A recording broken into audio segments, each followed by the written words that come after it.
Hey everybody, Dave the Watchman here, coming at you with another watch review video. On this video, um, if you've been paying attention to any of my other videos, I just went over a really low budget um, uh, haul of watches that I got from an online retailer that were very, very cheap and flimsy. And I know I've gone over probably every watch in here at some point.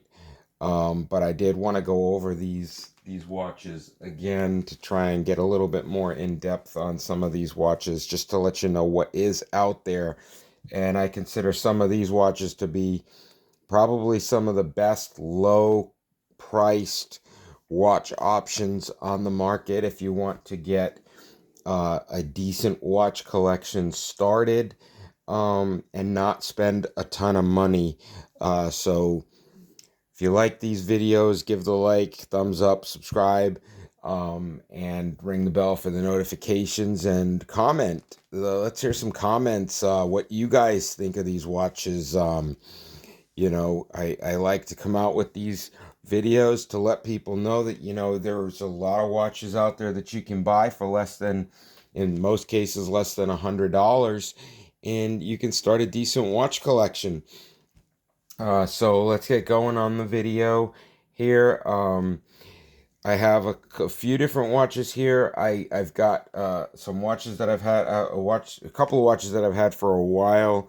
Um, Honestly, um, this Fossil I've had for about 4 years. 4 years now. I did a review on this Fossil the other day.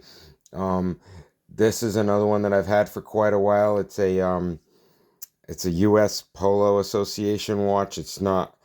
Um, it's not the best quality watch, but I do think it does look kind of sharp and classy. Um, so I do like that. That sleek look that it has.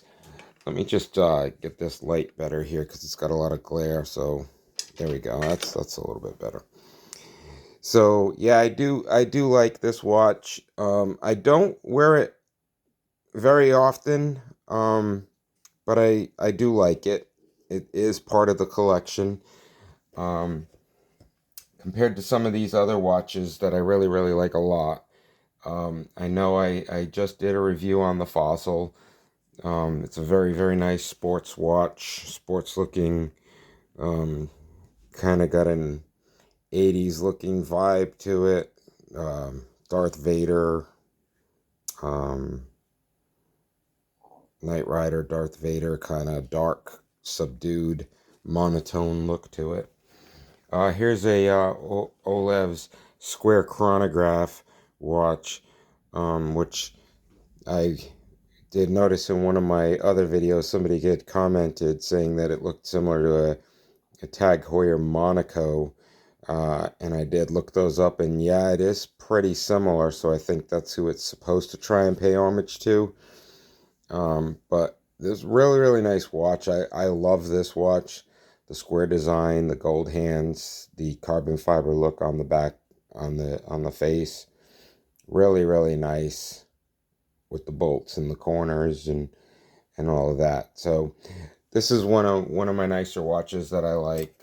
This is the first Olev's watch that I had purchased, and I didn't know what to expect when I bought it. I think I paid somewhere in the neighborhood of $35 or $38 for this watch, and I didn't know a ton about the brand, but since then I've bought quite a few Olev's watches. I really, really am a big fan of their watches. They're very nice quality, tight construction.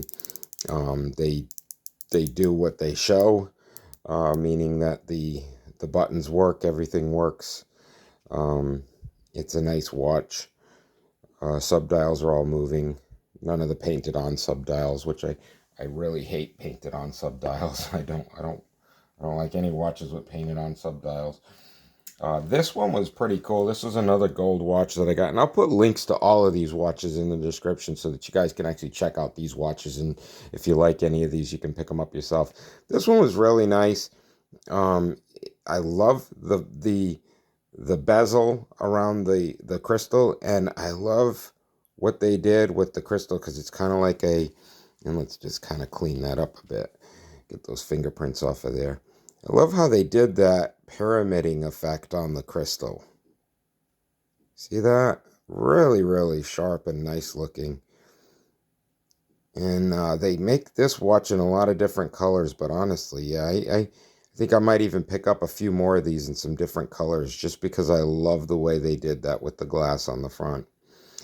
Um, Once again, really, really nice quality, great bands, just really sleek and classy looking. Looks like you spent a lot more for it than you did.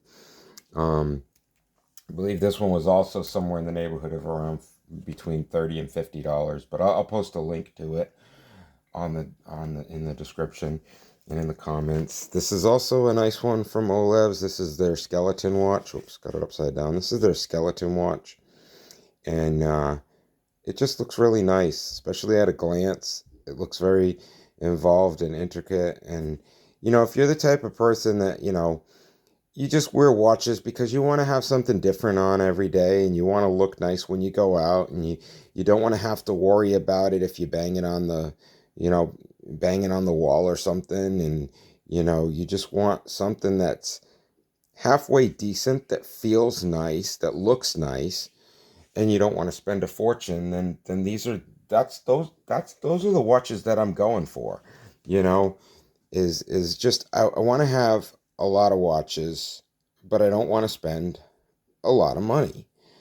Here's one with a tourbillon. I did a review on this one the other day also, so if you check my description, or you check my videos, you'll see that I did a more in-depth review on this one.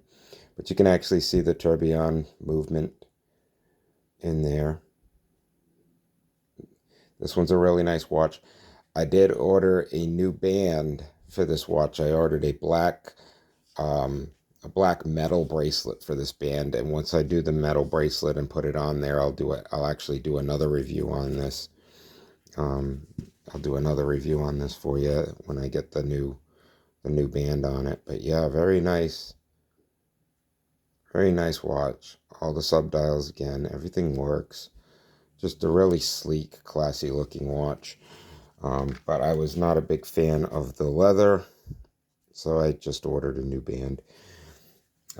Here's a mini Focus, and these are two mini Focus watches. They're twins. One's the blue and the other one's the black, obviously. And they do make a third one, the red one, which I should pick that one up too, just to complete the collection. These are really, really nice watches, nice and heavy. More of a rose gold than a gold, but nonetheless, very, very nice watch. Very sporty looking, clean. Um, just a all around nice watch. I love wearing these. If you can go sporty, you can go dressy, either way with these luxury sports watches.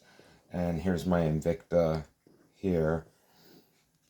This one is this is a hefty watch, guys. This is a really big watch. This one has the working subdial, and it's a very heavy watch. Sits very high on the wrist. You definitely know it's there. It's a big, bulky watch, but it's a nice watch. I love it. I've actually gotten quite a few comments on this watch. So this is, one of my better sports luxury watches. I really like it. And obviously this is the Fossil Nate. I did a review on this the other day. I think I already showed you that one, but yeah. So those are the watches right now. I will post a link to all of these watches with the exception of probably the Polo watch that I picked up somewhere else years ago.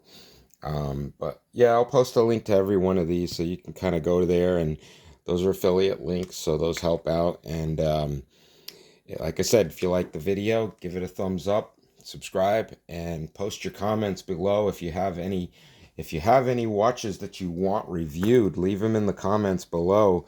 If you're on the fence about a certain budget watch and you don't want to buy it, leave it in the comments below. I'll probably buy it and do a review for you.